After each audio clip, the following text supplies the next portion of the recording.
Hello friends, ACE Botane next episode. So we are proceeding with the NCERT quick reference. Today we will be continuing with the Plant Kingdom chapter 3 and episode number under Plant Kingdom it is 5 Pteridophyte, Pteridophyte.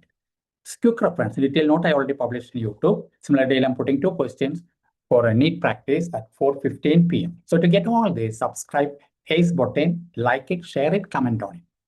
And I will share the screen. For convenience, I wrote some statements there, similarly some diagrams, so we can save time and it also can increase the efficiency. So I will share the screen. It will be easy for you. I think screen key. So we can proceed, sorry. So this is NCERT quick reference. And all references based on NCERT reprint edition December 2024. That's a recent edition, December 2024. Previously, it was March 2024. This is December 2024, reprint edition. And here, Plant Kingdom, Pteridophyte. First, we can find 4 diagrams from NCERT, figure number 3.3. Diagram-based question, ecosystem is a labeling question, salinity is a labeling question for theory and NEET.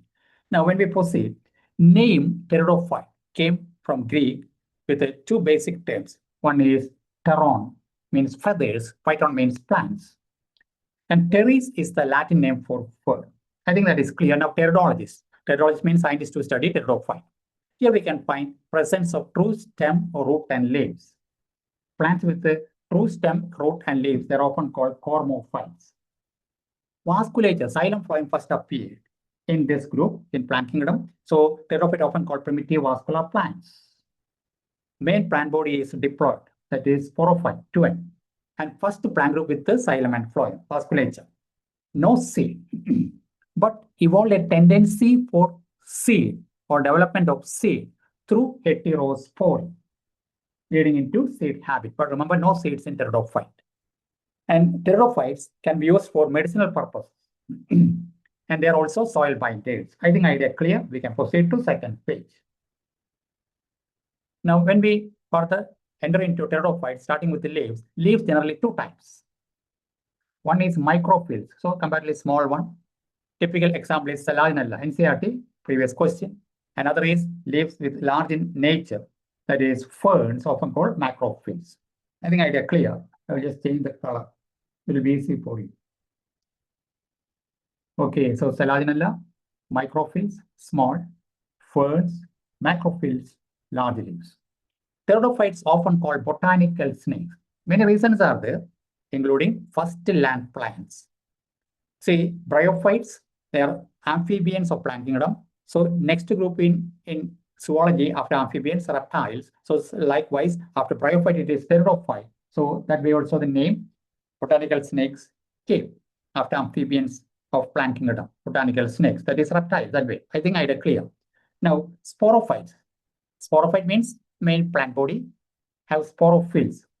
So what is sporophyll? Leaf-like structure which have sporangia. Inside the sporangia, spore mother cells which undergo meiosis. Haploid are produced. That is how the life cycle proceeds. Now, cone or strobile. So in plants like Salaginella and Echinacea, strobile, sporophylls will be arranged in a cone shape. So strobilus means sporophylls compactly arranged to form cone or strobile. Example is Salaginella. I think idea clear. Now classification. Remember, it's a quick reference. 4 groups. Xylopsid example is Xylotum. Lycopsid example is Salaginella and Lycopodium. Sphenopsid example is Echinacea. And Pteropsid example is Pteris and Adiantum. Now, 2 types of pteridophyte based on the nature of spores, homosporous and heterosporous. So what is homosporous? See, homosporous pteridophyte only able to produce single type of spore, as in the case of Lycopodium. While heterosporous means able to produce 2 types of spores, macrospores and microspores. Example is Salvini and Salaginella, important for example. Heterospory in pteridophyte. So presence of 2 types of spores in pteridophyte, that is shown by less plants. Already 2 we know, Salvinia, Salaginella, and 1 or 2 more. That is, one is Marzelia, other is Azolla. 2 more are there, 8 or 9 genus maximum. Now, the pattern is spores. Spores will be seen in sporangia. Many sporangia are seen in sorus. Sorus will be aggregated to form or seen in sporophylls. Sporophylls will be arranged in a special pattern that is cone or strobile. So spores, sporangia, sorus, sporophyll, cone or strobile. That way it proceeds. Where the meiosis takes place in spore mother cell which is diploid, it's often called spore meiosis. Gametophyte requires cool, damp, and shady place, and water must for fertilization. This all makes why the spread of living pteridophyte is limited and restricted to narrow geographical areas. Theory entrance question from NCERT. Now, prothallus. This is a diagram representation of prothallus. It's a labeling question. Archaeon on the upper side near the notch, android on the lower side, and bottom you can find rhizoid for attachment. Spores develops into a structure called prothallus. Features includes important ones like gemme in bryophyte, inconspicuous, multicellular, small, free-living, and contain chlorophyll, abnormal event. And prothallus can be monoecious and dioecious based on both sex present or single sex present. From spore, gametophyte develop into prothallus. In homospore species, it is monoecious, both the sex or android and archaeonia in single prothallus. Both sex organs, same individual. In heterospore species, it is dioecious. Sex organs in different individuals. So male prothallus will be there, female prothallus will be there. I think I did clear.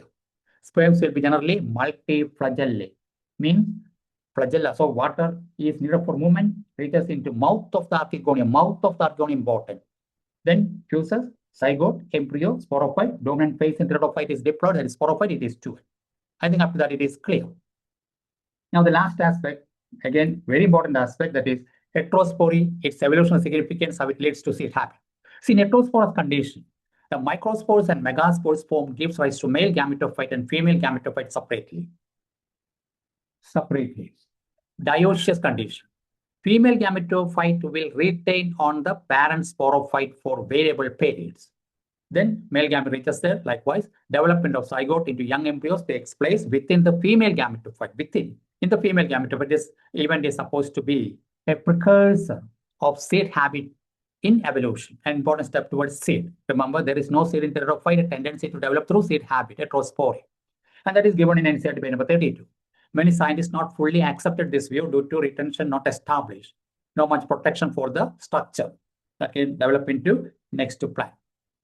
Now, economic and general aspect, ornamental values, diopteries, yield an anti-helminthic drug, soil protection, certain types of food, marsilia, scouring rushes to clean pots, ecosystem, due to silica deposition, very hard, used for cleaning pots, scouring rushes. Then maidenhair fern, walking fern, it is adiantum, all important. Then Aedes tongue fern, Ophioglossum, chromosome number is high. Selaginella, little club moss, primitive but shows heterospory, Selaginella.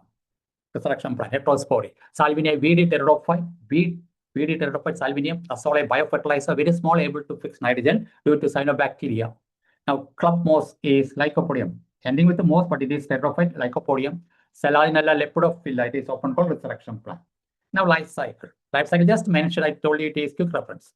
So we can start with the spores. They're haploid.